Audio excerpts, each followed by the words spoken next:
Hello, comrades, and welcome to Dominaria Cracker Pack number 2. Let's see what the Birdman has to offer.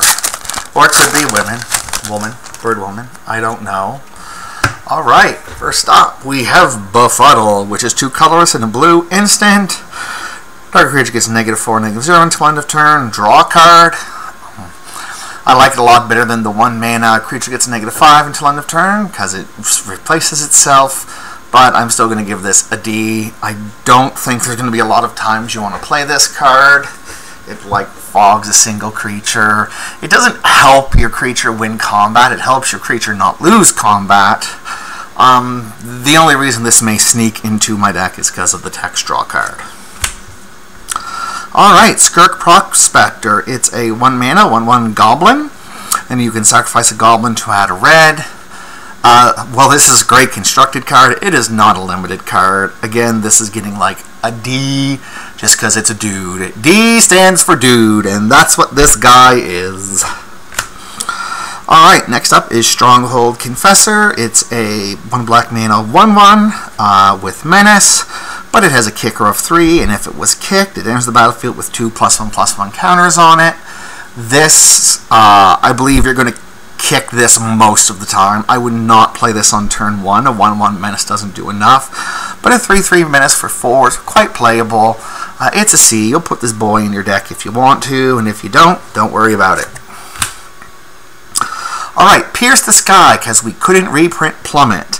But it's 1 green, 1 colorless instant, and it deals 7 damage to target creature with flying. This isn't a format where everything has flyers, so this is just strictly a sideboard card. If they have big bad flyers, Pierce the Sky will kill it, otherwise it's going to stay in your board. Next up, Seismic Shift, 1 red, 3 colorless, destroy target land. Up to 2 creatures can't block this turn. These 2 modes really have nothing to do with each other. I feel you're going to be playing this for the 2 creatures can't block this turn. I can't see a situation, even if they are splashing, where you want this Seismic Shift to destroy their land. And 4 mana 2 creatures can't block this turn isn't that good.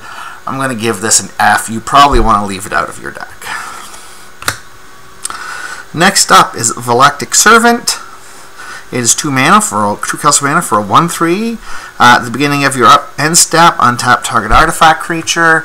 Sorry, untap target artifact, not creature, so this untaps itself, or this can untap a bigger artifact creature, a utility artifact, etc. A 1/3 for 2 seems pretty common across this set, so this is a C.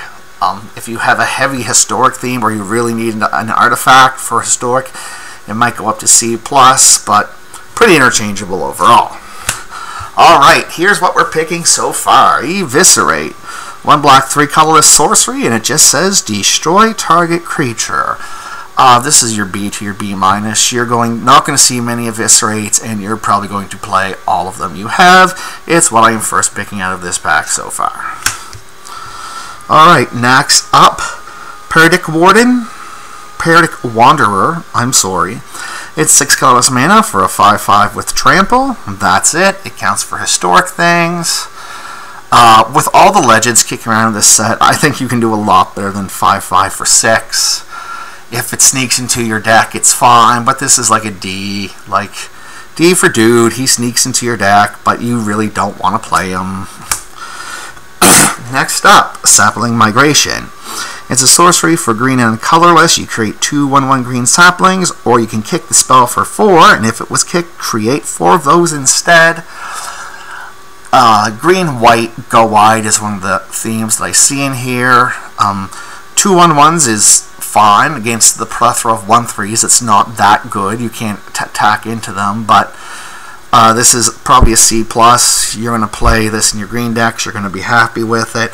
I'm still taking the Eviscerate over this, though.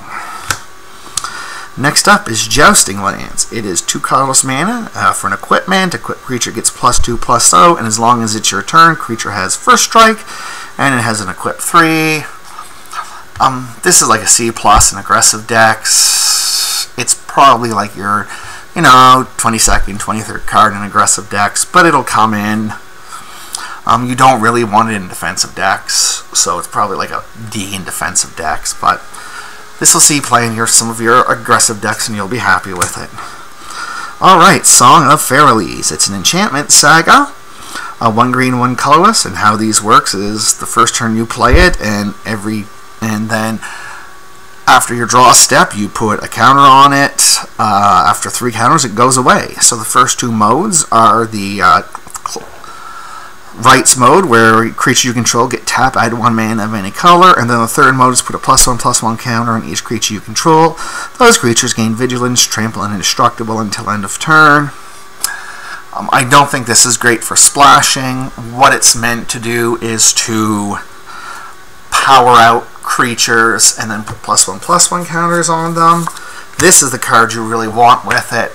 You want your, current tokens to power out some other tokens, and then you get a big turn with your powered out tokens. While this is happening, you are vulnerable. I really don't see you playing this on 2.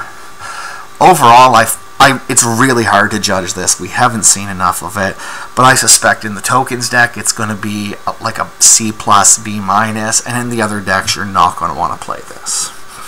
I want to take the Eviscerate still over this. Alright, here's a contender on Sarah's Wings. A 3 colorless and a white enchant creature gets +1/+1, is legendary, and has flying, vigilance, and lifelink. So, first of all, don't cast this into their open mana. If you do, shame on you. But then it's like, if you get 1 hit off of this, it has with a creature is paid for yourself. And if they can't answer this, my lord, this is going to end the game quickly. Like, it's going to win every race you are possibly in. It's legendary, and it makes the creature legendary for any of the legendary sorceries. This is like B+. Like, I'm right now choosing this over the Eviscerate, just because it does so much. Again, you really don't want to cast it into their open mana, but I really think if it lets you get into 1 attack, it's paid for itself, and then if it's not answered, you are winning the game. Ooh, here we go with a Territorial Allosaur. It is 2 colorless and 2 green for a 5/5. And before that was with a drawback, but now there's no drawback, but it has a kicker of 2 colorless and a green. When it enters the battlefield, if it was kicked, it fights another target creature. You could have it fight your own if you wanted, I don't know why. But it's a 5/5 for 4, and chances are at 7 mana, it's going to kill one of your opponent's best creatures, if not their best creature. This is probably a B. I don't know how often you're going to be choosing it either time. I suspect if you have it on 4, you're just going to play it on 4. If you wanted to take this over on Sarah's Wings and the Eviscerate, I could see that, and if you didn't, that'd be okay too.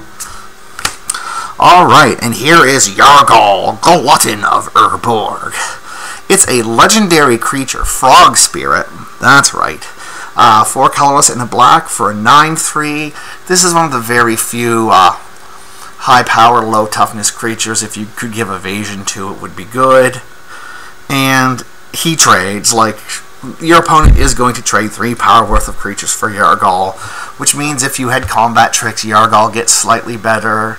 That being said, the combat tricks in black aren't that great. I don't find the combat tricks in this set are that great overall. But if you could get your opponent once with a combat trick in Yargal, or if you can tap with him once, he pays for himself. But overall, I think Yargal's like a C. He's really interchangeable. The 5 mana slot gets filled up pretty quickly. I'm not looking to pick Yargal, though I love you, Yargal, and you're hilarious. And we got a Plains and a Sapling. So those are the 3 cards we have. I'm probably picking on Sarah's Wings. Just because its risk is worth the award. The effect is so swangy. If you want to take the 2 solid ones, that is okay too. But I am picking on Sarah's Wings. So thank you very much, comrades. Leave any comments, questions, insults, etc. in the comments. Thank you.